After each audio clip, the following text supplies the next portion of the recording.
சரவண ஜோதியே நமோ நம. வாழ்க வையகம், வாழ்க வளமுடன். அனைத்து தமிழ் நெஞ்சங்களுக்கும் கனிவான வணக்கங்கள்.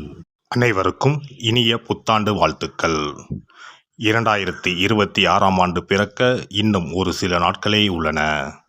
ஒரு வருடம் என்பது சாதாரண விஷயம் கிடையாது. 12 மாதங்களில் ஒருவரின் வாழ்க்கை மேலேயும் போகும், சரிந்து கீழேயும் போகும். 12 மாதங்களில் ஒருவரின் வாழ்க்கை தலைகீழாக கூட மாறும். அந்த வகையில் உங்கள் வாழ்க்கையில் என்ன மாதிரியான மாற்றங்கள் எல்லாம் நடக்கும், உங்களுக்கு எதில் ஏற்றம் ஏற்படும், எதில் சறுக்கல் ஏற்படும் என்று சற்று விரிவாக காண்போம். இந்த ஆண்டின் தொடக்கத்தில் கிரகநிலைகள் என எடுத்துக்கொண்டால், குடும்பஸ்தானத்தில் சந்திர பகவானும், சகோதரஸ்தானத்தில் குரு பகவானும், புத்திரஸ்தானத்தில் கேது பகவானும், பாக்கியஸ்தானத்தில் சூரியன், செவ்வாய், புதன், சுக்கிர பகவானும் உள்ளனர். லாபஸ்தானத்தில் ராகு பகவானும் சனி பகவானும் உள்ளனர். குரு பகவான் 5ஆம் பார்வையாக துலாம் ராசியையும், 7ஆம் பார்வையாக தனுசு ராசியையும், 9ஆம் பார்வையாக கும்ப ராசியையும் பார்வையிடுகிறார். சனி பகவான் 3ஆம் பார்வையாக மேச ராசியையும், 7ஆம் பார்வையாக சிம்ம ராசியையும், 10ஆம் பார்வையாக விருச்சிக ராசியையும் பார்வையிடுகிறார். இந்த கிரகங்களின் அமைப்பு மற்றும் பார்வையினால் உங்கள் வாழ்வில் ஏற்படும் சுப மற்றும் அசுப பலன் என்ன என்பதனையும், அசுப பலன் ஏற்படுமாயின் ராசிக்காரர்கள் செய்ய வேண்டிய பரிகாரம் என்ன, வழிபட வேண்டிய தெய்வம் யார் என்பதனை பற்றியும் முழுமையாக காண்போம். பிறக்கப் போகும் இந்த புது வருடம் உங்கள் வாழ்வில் வளமும் நலமும் செல்வ செழிப்பும் பெற்று வாழ்வில் உயரிய நிலையை அடைய எல்லாம் வல்ல எம்பெருமானை வேண்டி விரும்பி கேட்டுக்கொள்கிறேன். அமைதியாக இருந்து வேண்டியதை நிறைவேற்றிக் கொள்ளும் கும்பராசி அன்பர்களே, இந்த ஆண்டு மனதில் புதிய ஆசைகள் மற்றும் வித்தியாசமான சிந்தனைகள் தோன்றும். உடல் உழைப்புக்கு உண்டான மதிப்புகள் கிடைக்கும். குடும்ப உறுப்பினர்கள் மத்தியில் இருந்து வந்த கருத்து வேறுபாடுகள் மறையும். பேச்சுக்களில் அனுபவம் வெளிப்படும். நுட்பமான சில விஷயங்களை எளிமையாக புரிந்து கொள்வீர்கள். கடன் பிரச்சனைகளை தீர்ப்பதற்கான உதவிகள் கிடைக்கும். நெருக்கமானவர்களின் ஒத்துழைப்புகள் மனதிற்கு மகிழ்ச்சியை தரும். நண்பர்கள் மத்தியில் ஆதரவான சூழல் உருவாகும்.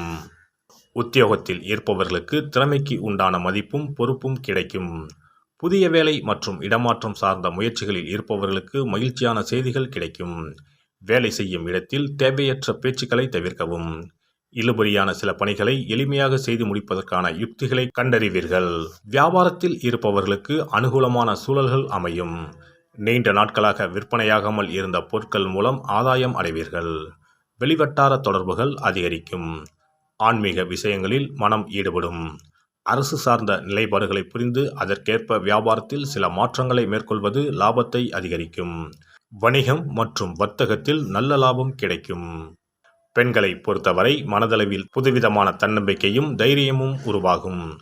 நிதானமான பேச்சுக்கள் நன்மதிப்பை பெற்றுத்தரும். குடும்ப உறுப்பினர்களிடத்தில் சூழ்நிலை அறிந்து செயல்படுவது நன்மையை ஏற்படுத்தும்.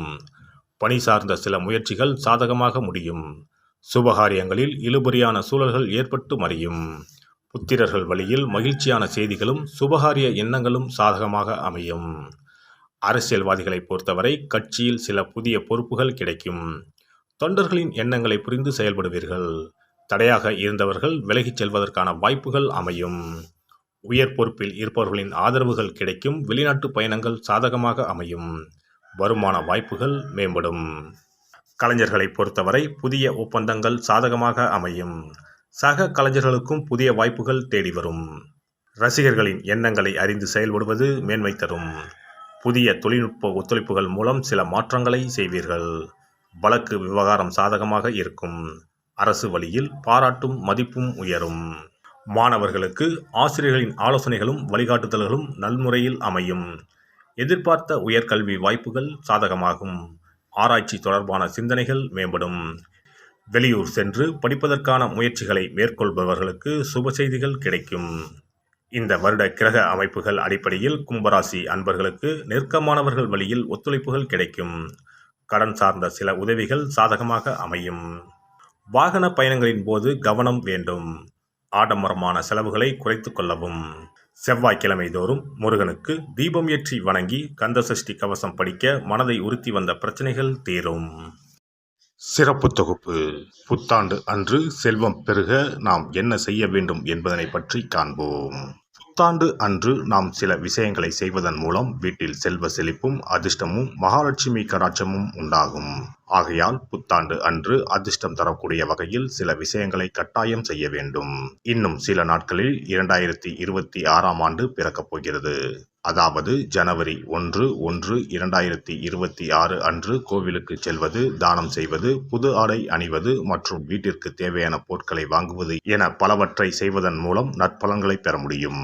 பொதுவாக பெரும்பாலான வீடுகளில் எதிர்மறையான எண்ணங்கள் எப்போதும் இருந்து கொண்டே இருக்கும். இதனால் வீட்டில் அதிர்ஷ்டம் என்பதே இருக்காது. முக்கியமாக குடும்பத்தில் மகிழ்ச்சி என்பதே இருக்காது. இவை அனைத்திற்கும் தீர்வு கடவுள் வழிபாடு ஒன்றே ஆகும். கடவுளுக்கு உரிய பொருட்களை வாங்கி வழிபடுவதன் மூலம் வீட்டில் நேர்மறை ஆற்றல் பெருகி குடும்பத்தில் மகிழ்ச்சியும் செல்வ செழிப்பும் உண்டாகும். புத்தாண்டு அன்று வாங்க வேண்டிய 3 முக்கியமான பொருள்: துளசி இலை, ஏலக்காய், கல்உப்பு. துளசி இலை, ஏலக்காய், கல்உப்பு ஆகிய 3ம் மகாலட்சுமியின் அம்சம். ஆகையால் வருடத்தின் முதல் நாள் அன்று மேற்கூறிய 3 பொருட்களை வாங்குவதன் மூலம் வீட்டில் செல்வ செழிப்பு உண்டாகும். துளசி இலையை வாங்கி வந்து பூஜை அறையில் பெருமாளுக்கும் ஆண்டாளுக்கும் வைத்து வழிபட வேண்டும். அடுத்து ஏலக்காய் வாங்கி வந்து பூஜை அறையில் விளக்கின் அருகில் வைத்து வழிபட வேண்டும். செல்வ செழிப்பு உண்டாக்குவதில் கல்உப்பு முக்கியமான பொருளாகும். ஆகையால் கல்உப்பை வாங்கி கட்டாயமாக பூஜை அறையில் வைத்து வழிபட வேண்டும். வாங்க வேண்டிய பிற பொருட்கள் என எடுத்துக்கொண்டால் மல்லிகைப்பூ, மஞ்சள், குங்குமம், சர்க்கரை, இனிப்பு, பசும்பால், குத்துவிளக்கு ஆகியவற்றையும் வாங்கலாம். புத்தாண்டு அன்று அதிகாலை எழுந்து குளித்து பிரம்ம முகூர்த்தத்தில் பூஜை அறையில் விளக்கேற்றி வழிபட வேண்டும். அடுத்து கோவிலுக்கு சென்று அபிஷேக பொருள் வாங்கி கொடுத்து தரிசனம் செய்ய வேண்டும். முக்கியமாக புத்தாண்டு அன்று ஏழை எளியவர்களுக்கு தானம் செய்ய வேண்டும். மேலும் அறுசுவை உணவுகளை சமைத்து கடவுளுக்கு படையலிட்டு வழிபடுவது நல்லது. புத்தாண்டு அன்று பிறருக்கு கடன் தரக்கூடாது. நல்ல நாட்கள் மற்றும் விசேஷ நாட்களில் பிறருக்கு கடன் கொடுப்பதன் மூலம் வீட்டில் அதிர்ஷ்டம் குறையும். ஆகையால் சுப நாட்களில் பிறருக்கு கடன் அளிப்பதை முற்றிலும் தவிர்த்து விடுங்கள். புத்தாண்டில் நமக்கு நன்மைகள் அதிகம் நடைபெற வேண்டும். 2025ஆம் ஆண்டில் சந்தித்த பிரச்சனைகள், துன்பங்கள், போராட்டங்கள், கஷ்டங்கள் ஆகியவற்றில் இருந்து விடுபட வேண்டும் என்பதே அனைவரின் விருப்பம். புத்தாண்டு பிறப்பதற்கு முன் எந்தெந்த பொருட்களை நம்முடைய வீட்டில் இருந்து அகற்ற வேண்டும், இவற்றை வீட்டில் வைத்திருப்பதால் என்னென்ன பாதிப்புகள் ஏற்படும் என்பதையும், இவற்றை அகற்றுவதால் புத்தாண்டில் என்னென்ன நன்மைகளை பெற முடியும் என்பதை பற்றியும் தெரிந்து கொள்வோம். வீட்டில் இருந்து உடைந்த அல்லது சேதமடைந்த பொருட்களை அகற்றுவதால் துர் அதிர்ஷ்டங்கள் ஏற்படுவதில் இருந்து விடுபடலாம். இவைகள் எதிர்மறை ஆற்றல்களை எளிதில் ஏற்கக்கூடியவையாகும். உடைந்த பொருட்கள், பழுதான சாதனங்கள், விரிசல் விழுந்த கண்ணாடி, உடைந்த நாற்காலி ஆகியவற்றை வீட்டில் இருந்து அப்புறப்படுத்திவிட்டு புதியவற்றை வாங்கலாம். நல்ல நிலையில் இருக்கும் பொருட்களாக மாற்றுவதால் வளர்ச்சி, நேர்மறை ஆற்றல்கள் ஏற்படும். பழைய துணிகள், புத்தகங்கள், பாத்திரங்கள் ஆகியவற்றை வீட்டில் இருந்து வெளியேற்றி விடலாம். வேறு யாருக்காவது தானமாகவும் அல்லது மறுசுழற்சி முறையில் பயன்படுத்தக்கூடியதாகவும் மாற்றி அமைக்கலாம். இதனால் நேர்மறையான விஷயங்கள் எப்போதும் வீட்டில் நடந்து கொண்டே இருக்கும். தேங்கிய நீர், காய்ந்த பூக்கள் ஆகியவற்றை வீட்டில் இருந்து தூக்கி எறிவதால் எதிர்மறை ஆற்றல்கள் வீட்டில் பரவுவதை தடுக்கலாம். புதிதாக இருக்கும் மலர்கள், புதிய தண்ணீர் ஆகியவற்றால் வீட்டில் எப்போதும் புத்துணர்ச்சி நிறைந்திருக்கும், மகிழ்ச்சி மலரும். காலாவதியான உணவுப் பொருட்கள், மருந்துகள், அழகு சாதன பொருட்களை வீட்டில் வைத்திருப்பதால் வீட்டில் தேக்க நிலை, எதிர்மறையான சூழல் இருந்து கொண்டே இருக்கும். இதனால் வீட்டில் அடிக்கடி நோய்களும் வந்து கொண்டே இருக்கும். ஆரோக்கியமான சூழலை வீட்டில் உருவாக்கவும், புதிய வாய்ப்புகள், நல்ல விஷயங்கள் தேடி வருவதற்கும் காலாவதியான பொருட்களை அகற்றிவிட்டு சுத்தமான காற்று, ஆற்றல் வந்து செல்லும் வகையில் வீட்டை காற்றோட்டம் உள்ளதாக வைத்திருக்க வேண்டும். எல்லாம் வல்ல இறையருளால் நீங்களும் உங்கள் அன்பு குடும்பமும் உடல் நலம், நீலாயுள், நிறை செல்வம், உயர் புகழ், மெய்ஞானம் ஓங்கி வாழ்க வளமுடன்.